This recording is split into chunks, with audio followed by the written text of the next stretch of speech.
Welcome again. If you haven't seen the previous video on how to diversify your industries and themes for your stock picks, I recommend checking out that video in the link above. If you've stayed patient and watched through the playlist so far, I really want to thank you for being dedicated. Shout out to y'all for being really supportive. Now that you have everything set up and have an idea of which industries you want to invest in, it's time to track your stocks with a complete view of all the information you need. While most brokerages give you an option to create a watch list, it doesn't provide a holistic view that a spreadsheet can achieve. That's why for this video I wanted to introduce an easy way to build a Google Finance tracker. This allows you to choose the metrics that matter most for you, inputting formulas that automatically update your spreadsheet when the market is open. I like to separate my stocks into categories, tagging them into different themes they're involved with. I also like to track my core stocks as well as positions that I finished buying and holding till further notice. You can use color coding to signal when a stock price has dropped below your target buy price. Setting this beforehand allows you to be more strict with buying, visually allowing you to play self-control and waiting for stock prices to fall in a range that feels like a good discount to you. Google Finance provides all the formulas in their support doc, which I've linked in the description below. From here you can select data points that you like to use for researching stocks. I personally don't use every metric that's available, but only focus on the ones that help me decide if a stock is trading at a good discount. I like to use market cap and shares outstanding to attribute whether the value of the company is good.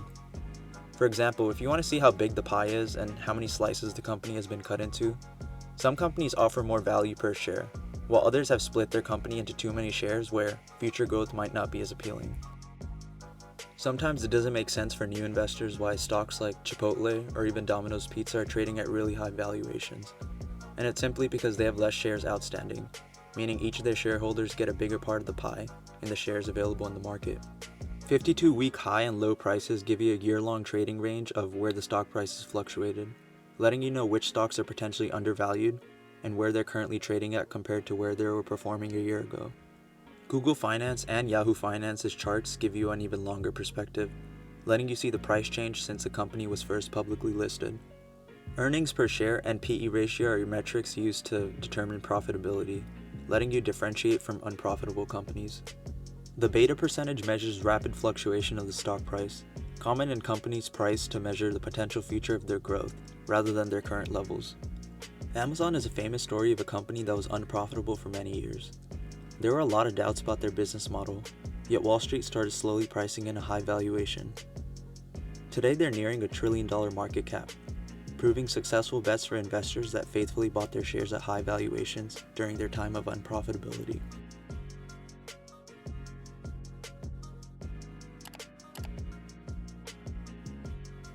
I highly recommend building your own spreadsheet to practice your technical analysis and tracking company data that's valuable for you. You can see my spreadsheet here for inspiration, and I encourage you to be more creative and change it up how you want to do it.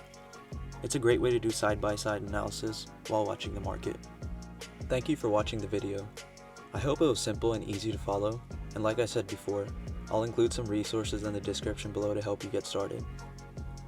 You shouldn't ever have to pay for spreadsheets or trackers when the internet has all the free resources for you to use. Give this video a thumbs up if it helped you out, and feel free to leave a comment below if you have any other questions. I hope you're able to watch the next and final video in this playlist, in which I'll be going over strategies for taking profit and averaging down in your portfolio.